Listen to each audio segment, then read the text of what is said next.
Hi friends, welcome back to my channel. ಹೇಗಿದ್ದೀರಾ ಎಲ್ಲರೂ ಚೆನ್ನಾಗಿದ್ದೀರಾ ಅಂತ ಅಂದ್ಕೊಳ್ತೀನಿ. ಸೊ ಇವತ್ತು ಬೆಳಗ್ಗೆಯಿಂದ ವ್ಲಾಗ್ನ ಶುರು ಮಾಡ್ತಾ ಇದ್ದೀನಿ. ಅಪ್ಪುನ ಚಿಂಟುನೇ ಸ್ಕೂಲಿಗೆ ಕರ್ಕೊಂಡು ಹೋದ. ಇನ್ನು ನಾನು ಮನೆ ಕೆಲಸ ಎಲ್ಲ ಮಾಡ್ಕೊಳ್ತಾ ಇದ್ದೆ. ಇವತ್ತೊಂದು ಸ್ವಲ್ಪ ಜಾಸ್ತಿನೇ ಮನೆ ಕೆಲಸ ಇದೆ ಮಾಡ್ಕೊಳ್ಳೋದಕ್ಕೆ.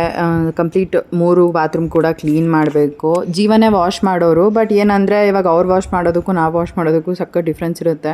ನಾವಾದರೆ ಎಲ್ಲ ಡೀಪ್ ಕ್ಲೀನ್ ಮಾಡ್ಕೊಂಬರ್ತೀವಿ, ಅವರು ಜಸ್ಟ್ ಫ್ಲೋರ್ ಮತ್ತು ಕಮೋಡೊಂದು ಕ್ಲೀನ್ ಮಾಡಿಬಿಡೋರು. ಸೊ ಹಾಗಾಗಿ ಇವತ್ತು ಹೇಗಿದ್ರೂ ನಾನೇ ಎಲ್ಲ ಕ್ಲೀನ್ ಮಾಡ್ಕೊಂಬಿಡೋಣ, ಇನ್ಮೇಲೆಲ್ಲ ಮಾಡಿಕೊಂಡ್ರೆ ಆಗುತ್ತೆ ನಾನೇ ಅಂತ ಅಂದ್ಬಿಟ್ಟು ಇವತ್ತೆಲ್ಲ ಪ್ಲ್ಯಾನ್ ಇದೆ ಅದು. ಆಮೇಲೆ ಮನೆ ಕೆಲಸನೂ ಕೂಡ ಅಷ್ಟೇ ಬೇಗನೆ ಕಂಪ್ಲೀಟ್ ಮಾಡ್ಕೊಂಡ್ಬಿಟ್ಟೆ. ಇವತ್ತು ಬೆಳಗ್ಗೆ ತಿಂಡಿಗೆ ಬಂದು ದೋಸೆ ಮತ್ತು ಚಟ್ನಿನ ಮಾಡಿದ್ದೆ. ಅಪ್ಪು ಕೂಡ ಬಾಕ್ಸ್ ತೊಗೊಂಡು ಹೋಗಿದ್ದಾನೆ. ಇನ್ನು ನಾನು ತಿಂಡಿ ತಿನ್ನಬೇಕು. ಮನೆ ಕೆಲಸ ಎಲ್ಲ ಫಸ್ಟ್ ಮಾಡಿ ಮುಗಿಸ್ಕೊಂಬಿಡೋಣ, ಅದಾದಮೇಲೆ ಆರಾಮಾಗಿ ಕುತ್ಕೊಂಡು ತಿಂಡಿ ತಿನ್ನೋಣ ಅಂತ. ಸಿರಿ ಕೂಡ ಮಲ್ಕೊಂಡಿದ್ಲು. ಸೊ ಅವಳು ಎದ್ದೇಳೋ ಅಷ್ಟೊತ್ತಿಗೆ ಎಷ್ಟಾಗುತ್ತೋ ಅಷ್ಟು ಕೆಲಸಗಳನ್ನು ಬೇಗ ಮಾಡಿ ಮುಗಿಸ್ಕೊಂಡ್ಬಿಡ್ತೀನಿ. ಮನೆ ಕೆಲಸ ಎಲ್ಲ ಆಯಿತು. ಕಸ ಗುಡಿಸಿ, ಮನೆ ಒರೆಸಿ, ಹೊರಗಡೆ ಮೆಟ್ಲೆಲ್ಲ ಒರೆಸ್ಕೊಂಡು, ಬಾಗಿಲಿಗೆ ರಂಗೋಲಿ ಎಲ್ಲ ಬಿಟ್ಟಿದ್ದಾಯಿತು. ಇವತ್ತು ರಂಗೋಲಿ ಅಂತೂ ತುಂಬಾ ಚೆನ್ನಾಗಿ ಬಂದಿದೆ. ನನಗೆ ಪರ್ಸ್ನಲಿ ತುಂಬ ಇಷ್ಟ ಆಯಿತು. ನನಗೆ ಆ ಥರ ಮನೆ ಮುಂದೆ ರಂಗೋಲಿ ಇರೋದು ಅದೆಲ್ಲ ಏನೋ ಒಂಥರ ಖುಷಿ. ಇನ್ನು ಸಿರಿ ಬೆಳಗ್ಗೆ ಮಲಗಿಸಿರೋದು, ಇನ್ನೂ ಮಲಗಿದ್ದಾಳೆ. ಅವಳಿಗೆ ಬೆಳಗ್ಗೆ ಸರಿ ತಿನ್ನಿಸ್ಲಿಲ್ಲ. ನನ್ನ ಹತ್ರನೇ ಫೀಡಿಂಗ್ ತೊಗೊಂಡು ಮಲ್ಕೊಂಡ್ಬಿಟ್ಲು. ಇನ್ನೂ ಎದ್ದಿಲ್ಲ, ಆರಾಮಾಗಿ ನಿದ್ದೆ ಮಾಡ್ತಿದ್ದಾಳೆ. ಇವಾಗ ಚಳಿ ಬೇರೆ ಇದೆ ಅಲ್ಲ, ಬೆಳಗ್ಗೆಯಿಂದ ಬಿಸಿಲು ಬೇರೆ ಇಲ್ಲ. ಸೊ ಅಚ್ಚುಕಟ್ಟಾಗಿ ನಿದ್ದೆ ಮಾಡಿದ್ದಾಳೆ. ಅದು ಬೆಚ್ಚಿಗೆ ಆಗುತ್ತಲ್ಲ, ಸೊ ಮಲ್ಕೊಂಡ್ಬಿಡ್ತಾಳೆ. ಇನ್ನೂ ನಾನು ತಿಂಡಿ ತಿಂದಿಲ್ಲ. ಆಗಲೇ 11 ಗಂಟೆ ಆಗಿದೆ. ಇವಾಗ ಹೋಗಿ ತಿಂಡಿ ತಿನ್ನಬೇಕು. ಕೆಲಸ ಮಾಡಿ ಮುಗಿಸೋ ಅಷ್ಟೊತ್ತಿಗೆ ಇಷ್ಟೊತ್ತಾಯಿತು. ಇನ್ನು ಸಿರಿ ಎದ್ದ ಮೇಲೆ ಅವಳಿಗೆ ತಿಂಡಿ ಅಂದರೆ ಸರಿ ತಿನ್ನಿಸ್ಬಿಟ್ಟು, ಅದಾದಮೇಲೆ ಅವಳನ್ನೂ ಕೂಡ ಸ್ನಾನಕ್ಕೆ ಕರ್ಕೊಂಡು ಹೋಗ್ತೀನಿ. ನಾನು ಎಷ್ಟಾಗುತ್ತೋ ಅಷ್ಟು ಮಾಡಿದ್ದೆಲ್ಲ ಆಯಿತು.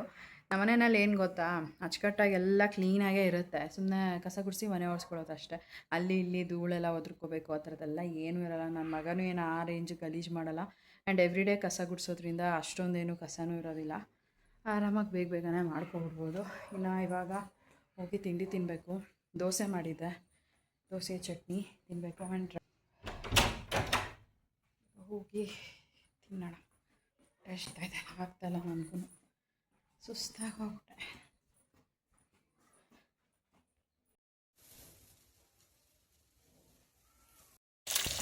ಸೊ ಬೆಳಗ್ಗೆ ಬ್ಲಾಗ್ ಕಂಟಿನ್ಯೂ ಮಾಡಬೇಕು ಅಂದ್ಕೊಂಡೆ, ಬಟ್ ಆಗಲಿಲ್ಲ. ಬಾತ್ರೂಮ್ ತೊಳೆದು ಮುಗಿಸೋ ಅಷ್ಟೊತ್ತಿಗೆ 5 ಗಂಟೆ ಆಗೋಯಿತು. ಇನ್ನು ನಾನು ಸ್ನಾನ ಮಾಡಿಕೊಂಡು ಬಂದು ಒಂದು ಸ್ವಲ್ಪ ಹೊತ್ತು ರೆಸ್ಟ್ ಮಾಡಿ ಇವಾಗ ಅಡುಗೆ ಮಾಡ್ತಾಯಿದ್ದೀನಿ. ಬೇಳೆ ಸಾಂಬಾರು ಮಾಡ್ತಾಯಿದ್ದೀನಿ. ಜೀವನ್ ಪೂಜೆ ಮಾಡ್ತಾಯಿದ್ದಾರೆ. ಸಿರಿ ನೋಡ್ಬೋದು ಎಲ್ಲಿ ಕುತ್ಕೊಂಡಿದ್ದಾಳೆ ಅಂತ ತೋರಿಸ್ತೀನಿ.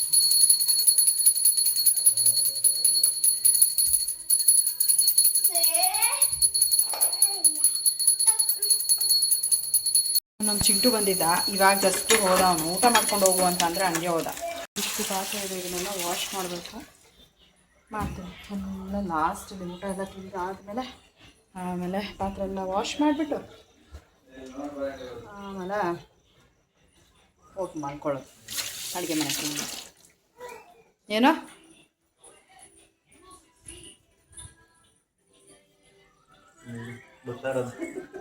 ಸಿರಿ ಕೂತಿದ್ದು ಬಂದಿರೋದಂಗೆ ಹೊಸ್ಲು ದಾಟ್ತಾವಳೆ ಬಿಡು. ಬೇಡ ಸಿರಿಮಾ, ಜೇಜಿ ಮನೆ ಹೊಸ್ಲು ದಾಟ್ತಾ ಇದೀಯ ನೀನು. ಹಾ ಎದ್ದು ನಿಂತ್ಕೊಂಡ್ಬಿಡ್ತಾಳೆ ಇವಾಗ.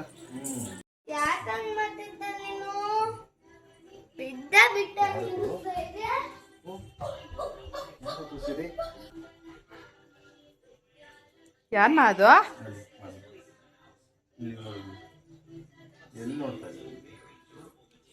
ನಾನು ಪೂಜೆ ಮಾಡುವಾಗಲೂ ಹಂಗೆ ಬರ್ತಾಳೆ ಕಣ್ರಿ. ತೊಳ್ಕೊಂಡು ಬರ್ತಾಳೆ.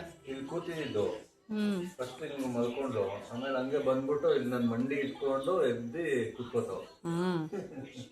ನಾನು ಪೂಜೆ ಮಾಡುವಾಗ ಅಲ್ಲಿಂದ ಇಲ್ಲಿವರೆಗಾದ್ರೂ ಬಂದಿರ್ತಾಳೆ. ನಾನು ನಿಂತ್ಕೊಂಡಿರೋ ಹತ್ರ ಬಂದು ಇರ್ತಾಳೆ. ಆಮೇಲೆ ಅಪ್ಪು ತೊಗೊಂಬಂದಲ್ಲಿ ಮ್ಯಾಟ್ ಮೇಲೆ ಕೂರಿಸ್ತಾನೆ. ನೋಡೋದು ನೋಡು. ಯಾರು ಮಾಮಿ? ಎಲ್ಲಿ ಮಾಮಿ? ಎಲ್ಲಿ ಮಾಮಿ ಹೇಳು. ಬೆಳಗ್ಗೆಯಿಂದ ವ್ಲಾಗ್ನ ಶುರು ಮಾಡ್ತಾ ಇದ್ದೀನಿ. ಟೈಮ್ ಆಲ್ರೆಡಿ ಇವಾಗ 7:10 ಆಗಿದೆ. ಇವತ್ತು ಶನಿವಾರ ಆಗಿರೋದ್ರಿಂದ ಹೊನವ ಮಂತ್ರಾಲಯಕ್ಕೆ ಕೂಡ ಹೋಗಬೇಕು. ಇವಾಗ ಅಪ್ಪುಗೆ ಸ್ಕೂಲಿಗೆ ರೆಡಿ ಮಾಡಿಬಿಟ್ಟು ನನ್ನ ತಮ್ಮನ ಜೊತೆನೇ ಸ್ಕೂಲಿಗೆ ಕಳಿಸ್ಬಿಡ್ತೀನಿ. ಯಾಕಂದರೆ ನಾನು ಕಂಪ್ಲೀಟ್ ಮನೆ ಕೆಲಸ ಎಲ್ಲ ನೈಟ್ ಏನೂ ಮಾಡಲಿಲ್ಲ, ಇವತ್ತೇ ಮಾಡ್ಕೊಳ್ಳೋಣ ಅಂತ ಅಂದ್ಕೊಂಡು ಇವಾಗ ಕಸ ಗುಡಿಸಿ ಮನೆ ಒರೆಸಿ ಹೊರಗಡೆ ಬಾಗಿಲೆಲ್ಲ ತೊಳೆದು ರೆಡಿ ಮಾಡ್ಕೋಬೇಕು. ಪಾತ್ರೆ ಗೊತ್ತಿಲ್ಲ, ತುಂಬ ಹೊತ್ತಾಗುತ್ತೆ. ಯಾಕೆ ಅಂತ ಅಂದರೆ ಬಂದು ಮೇಯ್ನಾಗಿ ಕಂಪ್ಲೀಟ್ ಮೇಲಿಂದ ಕ್ಲೀನ್ ಮಾಡ್ಕೊಂಬರ್ಬೇಕು. ಜೊತೆಗೆ ಇವತ್ತು ಗ್ಲಾಸ್ ಎಲ್ಲನೂ ಕೂಡ ಕ್ಲೀನ್ ಮಾಡ್ಕೊಳ್ಳೋಣ ಅಂತ ಅಂದ್ಕೊಂಡಿದ್ದೀನಿ. ಸೊ ಹಾಗಾಗಿ ಒಂದು ಸ್ವಲ್ಪ ಜಾಸ್ತಿ ಟೈಮೇ ಆಗುತ್ತೆ. ಇನ್ನು ಸಿರಿ ಕೂಡ ಇವಾಗ ಎದ್ಬಿಟ್ಟು ಕೂತ್ಕೊಂಡಿದ್ದಾಳೆ. ಆ್ಯಂಡ್ ಸುಮಾರು ಜನ ಕೇಳ್ತಾಯಿದ್ರಿ, ಸಿರಿಗೆ ನಾಮಕರಣ ಏನೂ ಮಾಡಲ್ವಾ, ಸಿರಿ ಅಂತಲೇ ಫೈನಲ್ ನೇಮಾ ಅಂತ ಕೇಳ್ತಾಯಿದ್ರಿ. ಸಿರಿಗೆ ಆ್ಯಕ್ಚುಲಾಗಿ ನಾವು ಸುಮ್ಮನೆ ಕರಿತಾ ಇರೋದು ಸಿರಿ ಅಂತ. ಅಂದರೆ ಮನೆಯಲ್ಲಿ ಯೂಶ್ವಲಾಗಿ ಚಿನ್ನು, ಮುದ್ದು, ಬಂಗಾರು ಆ ಥರದ್ದೆಲ್ಲ ಕರೀತಾರಲ್ಲ, ಆ ಥರ ನಾವು ಸಿರಿ ಅಂತ ಕರಿತಾ ಇದ್ದೀವಿ. ಅವಳಿಗೆ ಅಕ್ಷರ ಬಂದಿರೋದು ಮೋ ಒಂದೇ ಅಕ್ಷರ ಬಂದಿರೋದು. ಸೊ ಇನ್ನೂ ಹೆಸರು ಒಂದಷ್ಟು ಸೆಲೆಕ್ಟ್ ಮಾಡಿದ್ದೀವಿ, ಫೈನಲ್ ಯಾವುದೂ ಮಾಡಿಲ್ಲ. ನಾಮಕರಣ ಮಾಡಬೇಕು, ಅದ್ರ ಬಗ್ಗೆ ಎಲ್ಲ ನಾನು ನಿಮ್ಮ ಜೊತೆ ಮುಂದೆ ಶೇರ್ ಮಾಡ್ಕೊಳ್ತೀನಿ, ಯಾವಾಗ ಮಾಡ್ತೀವಿ ಏನು ಅಂತೆಲ್ಲ ಅಂದ್ಬಿಟ್ಟು. ಬಟ್ ಸಿರಿದು ಮೇಯ್ನ್ ಹೆಸರು ಬಂದು ಸಿರಿ ಅಂತಲ್ಲ. ಇವಾಗ ನನಗೆ ನಮ್ಮ ಮನೆಯಲ್ಲಿ ಒಂದು ಪೆಟ್ ನೇಮ್ ಅಂತ ಕರೀತಾರಲ್ವ, ಅದೇ ಥರನೇ ಸಿರಿಗೆ ಕೂಡ ಅಷ್ಟೇ ನಾವು ಸಿರಿ ಅಂತ ಕರೀತಾ ಇರೋದು.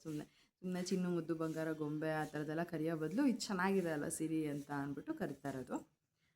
ಇಂದ ಅಕ್ಷರ ಬಂದಿದೆ, ಸಜೆಸ್ಟ್ ಮಾಡಿ ನೋಡೋಣ ಯಾವ್ಯಾವ ಹೆಸರು ನೀವು ಕೂಡ ಸಜೆಸ್ಟ್ ಮಾಡ್ತೀರಾ ಅಂತ ಅಂದ್ಬಿಟ್ಟು. ನಮ್ಮ ಸಿರಿ, ಮುದ್ದು, ಬಂಗಾರಿಗೆ ಏನು ಬೇಕವ ನಿಮಗೆ ಹೆಸರು?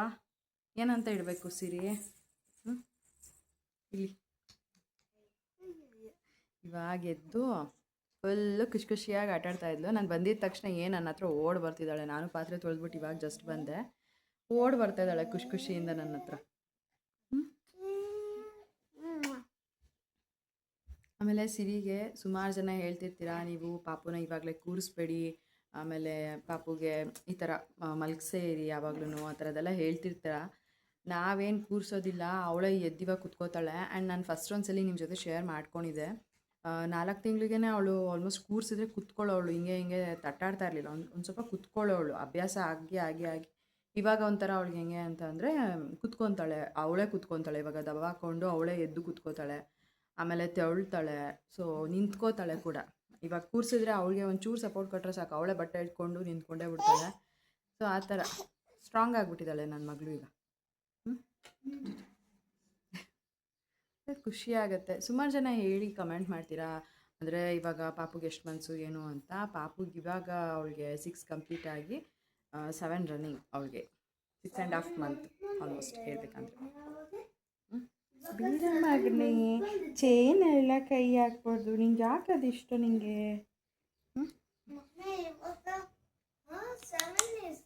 ಮತ್ತು ಈ ಪಾಪಗೂ ಕೂಡ ಸ್ನಾನ ಮಾಡಿಸ್ಬಿಟ್ಟು ಎಲ್ಲ ರೆಡಿ ಆಗೋ ಅಷ್ಟೊತ್ತಿಗೆ ಟೈಮ್ ಆಗೋಗ್ಬಿಡುತ್ತೆ. ಜೀವನ್ಗೆ ಇವತ್ತು ಆ್ಯಕ್ಚುಲಾಗಿ 2 o'clock ಬರ್ತಾರೆ ಅವರು, ಹಾಫ್ ಡೇ.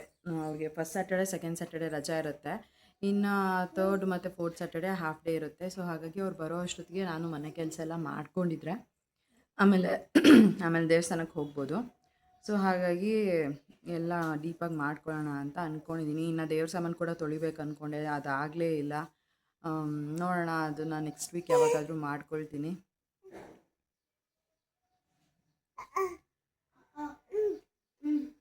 ಸದ್ಯಕ್ಕೆ ಇಷ್ಟು ಕೆಲಸ. ನನ್ನ ತಮ್ಮಂಗೆ ಕಾಲ್ ಮಾಡಿಬಿಟ್ಟು ಬರೋದಕ್ಕೆ ಹೇಳ್ತೀನಿ, ಅಪ್ಪನ ಸ್ಕೂಲಿಗೆ ಬಿಡೋದಕ್ಕೆ. ಈಗ ಬನ್ನಿ, ಇವತ್ತಿನ ವ್ಲಾಗ್ನ ಕೂಡ ಹಾಗೆ ಶುರು ಮಾಡ್ತೀನಿ. ಹೊಸದಾಗಿ ಯಾರು ನನ್ನ ಚಾನಲ್ನ ನೋಡ್ತಾ ಇದ್ದೀರಾ, ಮರಿದಲ್ಲೇ ನನ್ನ ಯೂಟ್ಯೂಬ್ ಚಾನಲ್ನ ಸಬ್ಸ್ಕ್ರೈಬ್ ಮಾಡಿಕೊಂಡು ನೋಡಿ.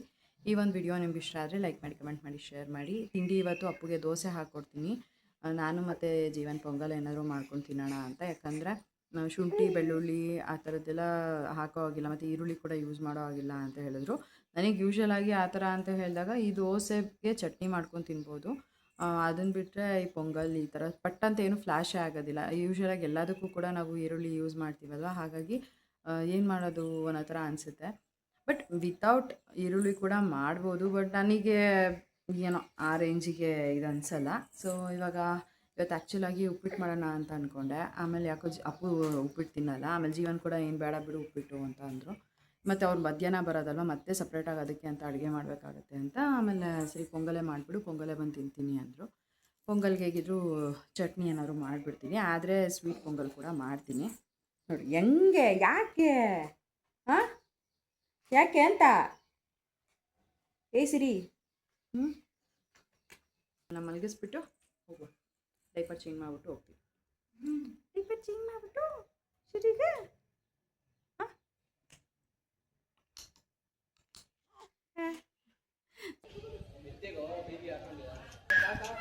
ಅಲ್ಲಿ ಅಣ್ಣ ಬಾಯ್, ಅಣ್ಣ ಬಾಯ್.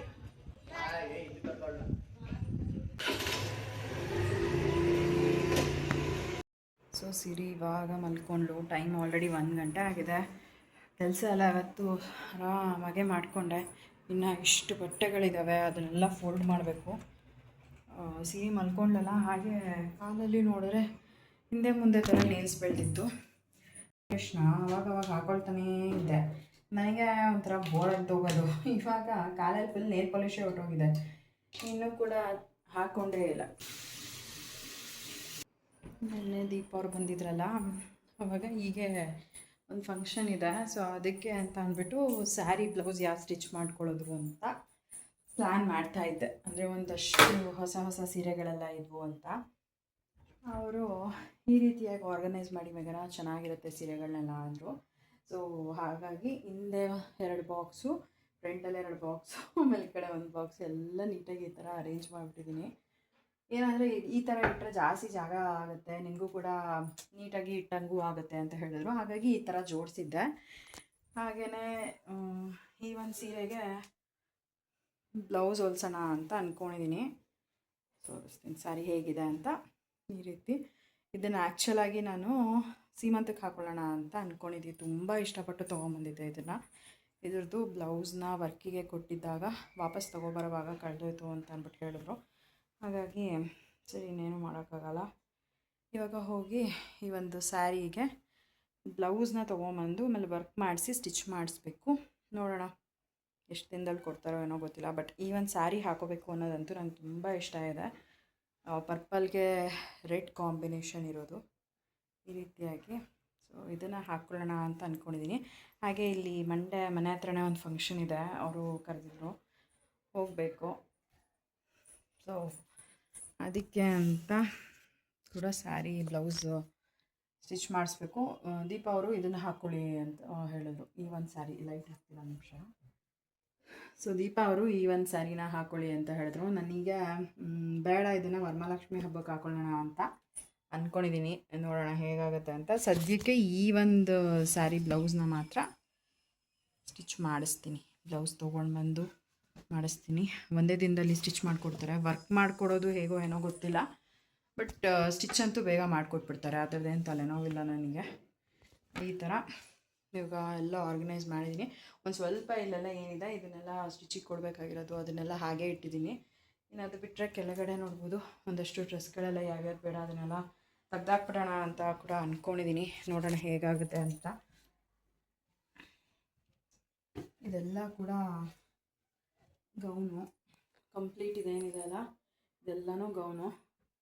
ಮತ್ತು ಇದೆಲ್ಲ ಬ್ಲೌಸ್ಗಳು. ಕೆಳಗಡೆ ಸುಮ್ಮನೆ ಹಾಗೆ ರ್ಯಾಂಡಮಾಗಿ ಏನೇನು ಇಟ್ಕೊಂಡಿದ್ದೀನಿ ಅಷ್ಟೇ. ಈ ರೀತಿಯಾಗಿ ಅರೇಂಜ್ ಮಾಡಿದ್ದೀನಿ. ಒಂದು ಸ್ವಲ್ಪ ನೋಡೋಣ ಯಾವಾಗ ಹೆಂಗಾಗುತ್ತೆ ಆವಾಗ ನೋಡಿಬಿಟ್ಟು ಪ್ಲ್ಯಾನ್ ಮಾಡಿ ನೀಟಾಗಿ ಎಲ್ಲ ತೆಗೆದು ಕ್ಲೀನ್ ಮಾಡ್ಕೋಬೇಕು. ಇನ್ನು 2 ಇದಾವಲ್ಲ, ಒಂದೇ ಒಂದಿದೆ, ಇನ್ನು ಆರ್ಗನೈಸರ್ ಒಂದೇ ಒಂದಿದೆ. ಸೊ ನೋಡೋಣ ಯಾವಾಗಾದರೂ ಇನ್ನೊಮ್ಮೆ ಆರ್ಡರ್ ಮಾಡ್ಕೊಬೇಕು. ಆ್ಯಂಡ್ ಇದು ಕೂಡ ಚೆನ್ನಾಗಿದೆ. ಈ ಕುರ್ತಾ ಸೆಟ್ಟು ಅದನ್ನೆಲ್ಲ ಇಟ್ಕೊತೀರಾ ನೀಟಾಗಿ ಅಂತಂದರೆ ಇಟ್ಕೋಬೋದು. ಕ್ವಾಲಿಟಿ ಕೂಡ ತುಂಬ ಚೆನ್ನಾಗಿದೆ ಅದರದ್ದು. ಇವಾಗ ಹೋಗಿ ಫಸ್ಟು ನನ್ನ ಮಗಳು ಮಲ್ಕೊಂಡಿರೋದ್ರಿಂದ ಸ್ವಲ್ಪ ನೇಲ್ ಪಾಲಿಶ್ ಹಾಕೊಂಡ್ಬಿಡ್ತೀನಿ. ಸೊ ಫಸ್ಟೆಲ್ಲ ಎಷ್ಟು ನೇಲ್ ಪಾಲಿಶ್ಗಳನ್ನ ತೊಗೊಳ್ತಾ ಇದ್ದೆ ಅಂತಂದರೆ, ಒಂದು ಸತಿ ಏನಾದರೂ ಶಾಪ್ ಹೋದರೆ ಒಂದು 5-6 ತೊಗೊಂಬಂದಿರ್ತಾ ಇದ್ದೆ. ಇವಾಗ ಅದ್ರ ಮೇಲೆ ಯಾಕೋ ಇಂಟ್ರೆಸ್ಟೇ ಇಲ್ಲ ಹಂಗಾಗಿ ಸದ್ಯಕ್ಕೆ ಬ್ಲ್ಯಾಕ್ ಕಲರ್ದೇ ಹಾಕ್ಕೊಡ್ತೀನಿ. ಯೂಶ್ವಲಾಗಿ ಬ್ಲ್ಯಾಕು ಚೆನ್ನಾಗಿ ಕಾಣುತ್ತೆ, ಎಲ್ಲ ಔಟ್ಫಿಟ್ಗೂ ಚೆನ್ನಾಗಿ ಸೆಟ್ ಆಗುತ್ತೆ.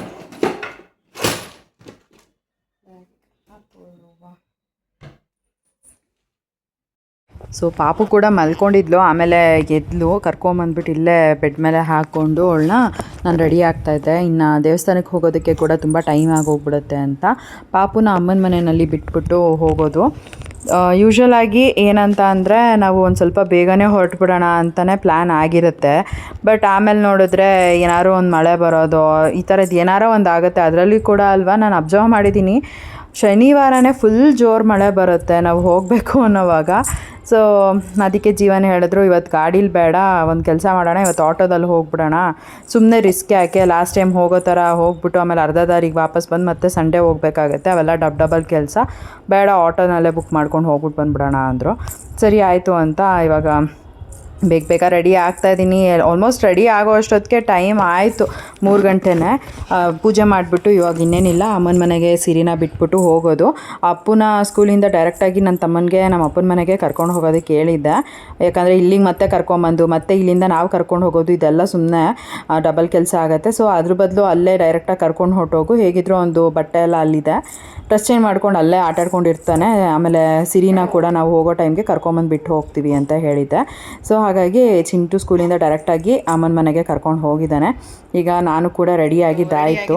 ಇವಾಗ ಹೋಗಬೇಕು ದೇವಸ್ಥಾನಕ್ಕೆ. ಜೀವನ ಇನ್ನೂ ರೆಡಿಯಾಗಿದ್ದಾರೋ ಇಲ್ವೋ ಗೊತ್ತಿಲ್ಲ, ಮುಂದಂತೂ ಆಯಿತು. ಈಗ ಹೋಗಿ ಪೂಜೆಗೆಲ್ಲ ರೆಡಿ ಮಾಡ್ಕೊಂಬಿಡೋದು. ಯಾವಾಗ ನಾವು ಶನಿವಾರ ಹೋಗ್ತೀವೋ ಅವಾಗೆಲ್ಲ ಮಳೆ ಬರೋಂಗಾಗಿರುತ್ತೆ. ಬಿಟ್ಟು ಹೊರಟು ಬಿಡೋಣ ಅಂದ್ಕೊಂಡ್ವಿ, ಫುಲ್ಲು ಮಳೆ ಬರೋಂಗಾಗೋಗೈತೆ. ಅದು ಯಾಕೆ ಅಂತ ಗೊತ್ತಿಲ್ಲ. ಶನಿವಾರನೇ ಮಳೆ ಬರೋಂಗಾಗುತ್ತಲ್ಲ. ಇವಾಗ ಇನ್ನೂ 3:20. ಓದ್ಸತಿ ಏನೋ ಬಿಡಪ್ಪ 5:15 ಅನ್ಬೋದು. ಇವಾಗ ಏನಕ್ಕೆ ಈ ರೇಂಜಿಗೆ ಆಗೋಗೈತಲ್ಲ.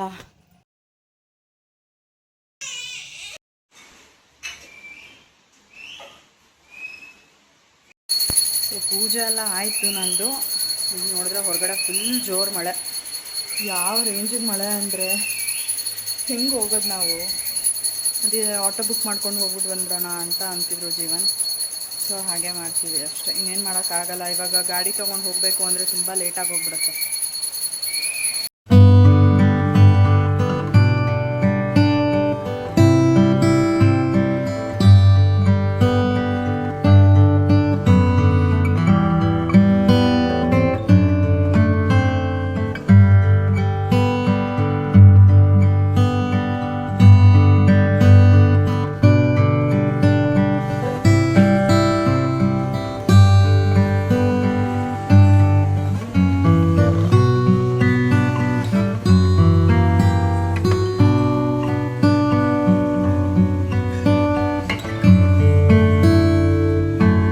ಪೂಜೆ ಎಲ್ಲ ಮಾಡಿದಾಗಿತ್ತು. ಹೀಗೆ ಮಳೆ ನಿಲ್ಲುತ್ತೆ ಅಂತ ವೆಯ್ಟ್ ಮಾಡ್ತಾಯಿದ್ವಿ. ನೋಡಿದ್ರೆ ಮಳೆ ಆಲ್ಮೋಸ್ಟ್ 1.5 ಅವರ್ವರೆಗೂ ನಿಲ್ಲೇ ಇಲ್ಲ. ಎಷ್ಟು ಜೋರಾಗಿ ಮಳೆ ಬರ್ತಾಯಿತ್ತು ಅಂತ ಅಂದರೆ ನಾವು ವೆಯ್ಟ್ ಮಾಡ್ತಾನೆ ಕೂತ್ಕೊಂಡಿದ್ವಿ. ಸರಿ ಮಳೆ ಕಂಪ್ಲೀಟಾಗಿ ನಿಂತ ಮೇಲೆ ಇಲ್ಲಿಂದ ಅಮ್ಮನ ಮನೆಗೆ ಹೋಗಿ ಪಾಪನ ಬಿಟ್ಟು ಅದಾದಮೇಲೆ ನಾವು ಅಲ್ಲಿಂದ ಆಟೋ ಬುಕ್ ಮಾಡಿಕೊಂಡು ಹೋಗೋಣ ಅಂತ. ಇನ್ನು ಸಿರಿ ನೋಡ್ಬೋದು ಇವಾಗ ಎದ್ಬಿಟ್ಟು ಮಂಡಿನ ಕೊಟ್ಟು ಈ ರೀತಿಯಾಗಿ ಆಟ ಆಡ್ತಾ ಇದ್ದಾಳೆ.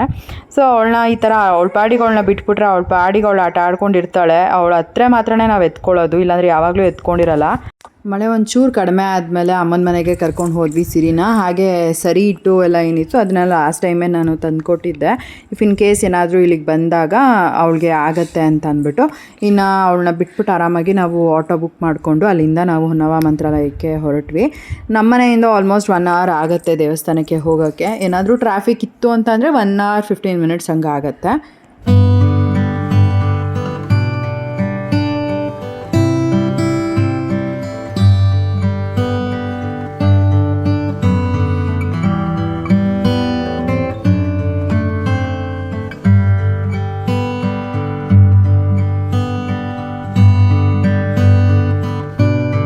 ನನಗಂತೂ ಈ ಟೈಮಿಗೆ ದೇವಸ್ಥಾನಕ್ಕೆ ಬರೋದೇ ಒಳ್ಳೆಯದು ಅಂತ ಅನಿಸುತ್ತೆ. ಯಾಕೆ ಅಂತಂದರೆ ಜಾಸ್ತಿ ಜನ ಇರೋದಿಲ್ಲ, ಆರಾಮಾಗಿ ಬಂದು ದೇವ್ರ ದರ್ಶನ ಮಾಡಿಬಿಟ್ಟು ನಮ್ಮದೇನು ಸಂಕಲ್ಪ ಪೂಜೆ ಇರುತ್ತೆ ಅದನ್ನು ಮಾಡ್ಕೊಳ್ಬೋದು.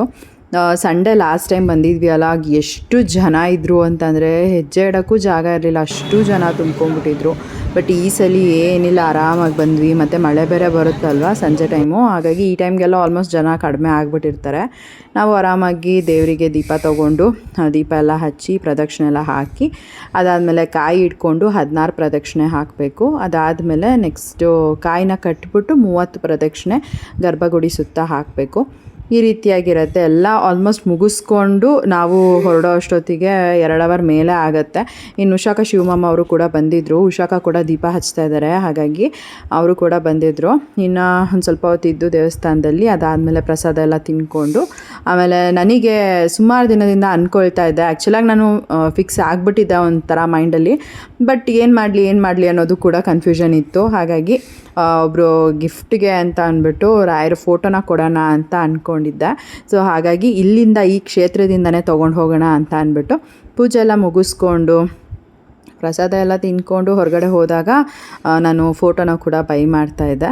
ಸೊ ಅವ್ರಿಗಿಷ್ಟ ಆಗುತ್ತೆ ಅಂತ ಅಂದ್ಕೊಳ್ತೀನಿ, ಗೊತ್ತಿಲ್ಲ ಎಷ್ಟರ ಮಟ್ಟಿಗೆ ಏನು ಅಂತ. ಬಟ್ ನಾನಂತೂ ತುಂಬ ಮನಸಾರೆ ಅವ್ರಿಗೆ ಒಳ್ಳೆಯದಾಗಲಿ ಅಂತಲೇ ಕೊಡ್ತಾ ಇರೋವಂಥದ್ದು. ಈ ಒಂದು ಫೋಟೋ ನನಗೆ ತುಂಬ ಇಷ್ಟ ಆಯಿತು. ಬಟ್ ಏನಂದರೆ ಅದರಲ್ಲಿ ಕೃಷ್ಣನ ಕಣ್ಣು ಅಷ್ಟು ಕ್ಲಿಯರಾಗಿದೆ ಅಂತ ಅನ್ನಿಸ್ಲಿಲ್ಲ. ಸೊ ಹಾಗಾಗಿ ಬೇರೆದು ನೋಡೋಣ ಅಂತ ಅಂದ್ಬಿಟ್ಟು ನೋಡ್ತಾ ಇದ್ದೆ. ಇದು ನಿಮಗೆ ಗೊತ್ತಿರುತ್ತೆ, ಒಂದು ಫೋಟೋ ಯಾವ ರೀತಿ ಪ್ರಿಂಟಾಗಿರುತ್ತೆ ಅದು ಯಾವುದೇ ಸೈಜ್ ತೊಗೊಂಡ್ರೂ ಕೂಡ ಅದೇ ಥರನೇ ಇರುತ್ತೆ. ಸೊ ಹಾಗಾಗಿ ಬೇಡ ಬೇರೆದೇ ನೋಡೋಣ ಅಂತ ಅಂದ್ಬಿಟ್ಟು ಆಮೇಲೆ ಬೇರೆದು ನೋಡಿದೆ. ಜೀವನ್ ಕೂಡ ಅಷ್ಟೇ, ಓಕೆ ಚೆನ್ನಾಗಿದೆ ಕೊಡು, ಇದನ್ನೇ ಕೊಟ್ಟರೆ ಒಳ್ಳೆಯದು ಅಂತ ಕೂಡ ಹೇಳಿದ್ರು. ಸರಿ ಅಂತ ನಾನು ಒಪಿನಿಯನ್ಸ್ ತೊಗೊಳ್ಳೋದು ಜಾಸ್ತಿ. ನನ್ನ ಮನಸ್ಸಿಗೆ ಅನಿಸಿದ ತಕ್ಷಣ ಪಟ್ಟಂತ ಮಾಡೋದಕ್ಕಿಂತ ಓಕೆ ಕೊಡ್ಬೋದಾ ಕೊಡಬಾರ್ದಾ ಅಥವಾ ಬೇರೆ ಏನಾದರೂ ಕೊಡಲಾ ಹೇಗೆ ಹೇಳು ಅಂತೆಲ್ಲ ಕೇಳೋದು. ಜೀವನ್ ಇಲ್ಲ, ನಿನ್ನ ಆಯ್ಕೆ ಚೆನ್ನಾಗಿದೆ ಇದನ್ನೇ ಕೊಡು ಅಂತ ಅಂದ್ಬಿಟ್ಟು ಹೇಳಿದ್ರು. ಸರಿ ಅಂತ ಕೊನೆಗೆ ಇದನ್ನೇ ತೊಗೊಳ್ತಾ ಇದ್ದೀನಿ. ಆಮೇಲೆ ಅಲ್ಲಿ ನನಗೆ ಲಕ್ಕಿ ಬ್ಯಾಂಬು ಕೂಡ ತುಂಬ ಇಷ್ಟ ಆಯಿತು. ಲಕ್ಕಿ ಬ್ಯಾಂಬು ಕೂಡ ತೊಗೊಂಡೆ. ನಮ್ಮ ಮನೆಯಲ್ಲಿ ಇತ್ತು ಗಿಡ, ನಾನು ಸ್ಟಾರ್ಟಿಂಗ್ ನಮ್ಮ ಮನೆಗೆ ಬರೋ ಹೊಸದ್ರಲ್ಲಿ ತೊಗೊಂಡಿದ್ದೆ. ಇವಾಗ ಅದು ಒಂದು ಸ್ವಲ್ಪ ಹಾಗಾಗಿ ಒಣಗಿ ಏನೊಂದು 3 ಕಡ್ಡಿ ಏನೋ ಇತ್ತು. ಅದನ್ನು ಹೊರಗಡೆ ಪಾಟಲ್ಲೇ ನೆಟ್ಬಿಟ್ಟಿದ್ದೆ, ಅಲ್ಲೇ ಚೆನ್ನಾಗಿ ಬರಲಿ, ಸುಮ್ಮನೆ ಒಣಗಿಸೋದು ಬೇಡ ಅಂತ ಅಂದ್ಬಿಟ್ಟು. ಇಲ್ಲಿ ಹೇಗಿದ್ರು ನೋಡಿದ್ನಲ್ವ ಅದು ಚೆನ್ನಾಗಿದೆ ಅಂತ ಅಂದ್ಬಿಟ್ಟು ಹಾಗಾಗಿ 150 ರುಪೀಸ್ ಅಂತ ಹೇಳಿದ್ರು ಅಂತ ತೊಗೊಂಡೆ. 2 ಸ್ಟೆಪ್ದು. ಇನ್ನು 3 ಸ್ಟೆಪ್ದು ಅಂದರೆ 250 ರುಪೀಸ್ ಅಂತ ಹೇಳಿದ್ರು. ಇನ್ನು ಇವತ್ತಂತೂ ಎಷ್ಟು ನೆಮ್ಮದಿಯಾಗಿ ದೇವರಿಗೆ ಪೂಜೆನ ಸಲ್ಲಿಸಿದ್ದೀನಿ ಅಂದರೆ ತುಂಬ ಖುಷಿ ಆಯಿತು. ಫೋಟೋ ಫ್ರೇಮ್ ತೊಗೊಂಡೆ, ಯಾಕೋ ಗೊತ್ತಿಲ್ಲ ರಾಯರನ್ನ ಕೊಡಬೇಕು ಗಿಫ್ಟಾಗಿ ಅಂತ ಅನ್ನಿಸ್ತು. ಅವ್ರಿಗೂ ಒಳ್ಳೇದಾಗಲಿ, ಎಲ್ಲ ಹೊಸ ಮನೆಗೆ ಹೋಗ್ತಾ ಇದ್ದಾರೆ, ರಾಯರ ಆಶೀರ್ವಾದ ಇಬ್ರಿಗೂ ಇರಲಿ ಅಂತ ಅಂದ್ಬಿಟ್ಟು ತೊಗೊಂಡಿದ್ದೀನಿ. ಸೊ ಅಷ್ಟೇ. ಅದಾದಮೇಲೆ ನನಗೆ ಒಂದು ಲಕ್ಕಿ ಬ್ಯಾಂಬು ಬೇಕಾಗಿತ್ತು. ಸೊ ಹಾಗಾಗಿ ಲಕ್ಕಿ ಬ್ಯಾಂಬೂನ ತೊಗೊಂಡೆ. ನನಗೆ ಅದೇನೋ ಗೊತ್ತಿಲ್ಲ, ಇವತ್ತು ನಾನೇನೋ ವರ್ತಾಗಿರೋವಂತಹ ಗಿಫ್ಟನ್ನ ಕೊಡ್ತಾಯಿದ್ದೀನಿ ಅಂತ ಅನ್ನಿಸ್ತಾ ಇದೆ. ಇಷ್ಟು ದಿನಕ್ಕೆ ಯಾರಿಗೆಲ್ಲ ಗಿಫ್ಟ್ ಕೊಟ್ಟಿದ್ದೀನಲ್ವಾ ಅವರೆಲ್ರಿಗೂ ಕಂಪೇರ್ ಮಾಡಿಕೊಂಡ್ರೆ ಇದೇ ವರ್ತಾಗಿರೋ ಗಿಫ್ಟನ್ನ ಕೊಡ್ತಾ ಇರೋದು ಅನ್ನೋ ಥರ. ಆ್ಯಂಡ್ ಅದು ಹೊನ್ನವ ಮಂತ್ರಾಲಯಕ್ಕೆ ಬಂದು ತೊಗೊಂಡಿರೋದು, ಅದು ಇನ್ನೊಂಥರ ಸ್ಪೆಷಲ್ ಅಂತಲೇ ಹೇಳ್ಬೋದು. ನನಗೇನೋ ಮನಸ್ಸು ತುಂಬ ಖುಷಿ ಆಗ್ತಿದೆ. ಒಳ್ಳೆಯದಾಗಲಿ ಅವರಿಬ್ರಿಗೂ. ನಮ್ಮನೆಯವ್ರು ಯಾಕೋ ಅಲ್ಲೇ ನಿಂತಿದ್ದಾರೆ, ಆಟೋ ಕ್ಯಾಬ್ ಏನೂ ಬುಕ್ಕೇ ಆಗ್ತಾಯಿಲ್ಲ. ಟೈಮ್ ಆಲ್ರೆಡಿ ಇವಾಗ 7:30 ಆಗಿದೆ ಆಲ್ರೆಡಿ. ನೋಡೋಣ, ವೆಯ್ಟ್ ಮಾಡ್ತೀವಿ, ಎಷ್ಟೊತ್ತಾಗುತ್ತೋ ಅಷ್ಟೊತ್ತು ಬೇಗ ಬುಕ್ ಮಾಡಿಕೊಂಡು ಮನೆಗೆ ಹೋಗೋದು. ಸಿರಿನ ಅಲ್ಲಿ ಅಮ್ಮನ ಮನೆಗೆ ಬಿಟ್ಬಿಟ್ಟು ಬಂದಿದ್ದೀವಿ. ಅವಳದೇನು ತಲೆನೋವಿಲ್ಲ, ಆರಾಮಾಗಿರ್ತಾಳೆ. ನಮ್ಮಮ್ಮ ಇಷ್ಟೊತ್ತಿಗೆ ಆಗಲೇ ಅವಳಿಗೆ ಸರಿ ತಿನ್ನಿಸಿರ್ತಾರೆ, ಆಟ ಆಡ್ಕೊಂಡಿರ್ತಾಳೆ, ಇಲ್ಲ ಮಲ್ಕೊಂಡಿರ್ತಾಳೆ. ಅವಳದೇನೂ ನಂಗೆ ತಲೆನೋವಿಲ್ಲ, ಆರಾಮಾಗಿರ್ಬೋದು ಅವಳು. ಇನ್ನು ಇದು ಅಂದ್ಕೊಂಡು ಬಂದೆ, ಏನು ಮಾಡಲಿ, ತೊಗೊಳ್ಳ ಬೇಡವಾ ಅಂತ. ಆಮೇಲೆ ಅನ್ನಿಸ್ತಿಲ್ಲ, ತೊಗೊಳ್ಳೋಣ, ಚೆನ್ನಾಗಿರುತ್ತೆ. ಬೇರೆ ಏನೇ ಕೊಟ್ಟರು ಕೂಡ ಇಷ್ಟು ಬರ್ತಿರಲ್ಲ ಅಂತ ಅನ್ನಿಸ್ತು. ಎಲ್ಲ ಒಳ್ಳೆಯದಾಗಲಿ ಅವ್ರ ಮನೆಗೆ ಅಷ್ಟೆ. ಇನ್ನು ರಾಯರ ಫೋಟೋನ ನಾನು ಕೈಯಲ್ಲಿ ಇಟ್ಕೊಂಡಿದ್ನಲ್ಲ, ಎಷ್ಟು ಒಂಥರ ನೆಮ್ಮದಿ ಅನ್ನಿಸ್ತಿತ್ತು ಅಂದರೆ ನನಗೆ ಏನೋ ಆ ಫೀಲಿಂಗೇ ಬೇರೆ. ನಾನು ಇಷ್ಟು ಹತ್ತಿರದಲ್ಲಿ ಯಾವತ್ತೂ ಕೂಡ ಆಲ್ಮೋಸ್ಟ್ 1 hour ತನಕ ಫೋಟೋ ಇಟ್ಕೊಂಡಿದ್ದೇ ಇಲ್ಲ. ಸೊ ತುಂಬ ಒಂಥರ ಖುಷಿ ಆಗ್ತಾಯಿತ್ತು, ಒಂಥರ ಮೈಂಡ್ ಪೀಸ್ ಅನ್ನಿಸ್ತಾಯಿತ್ತು. ಏನೋ ಆ ಫೀಲಿಂಗೇ ಬೇರೆ.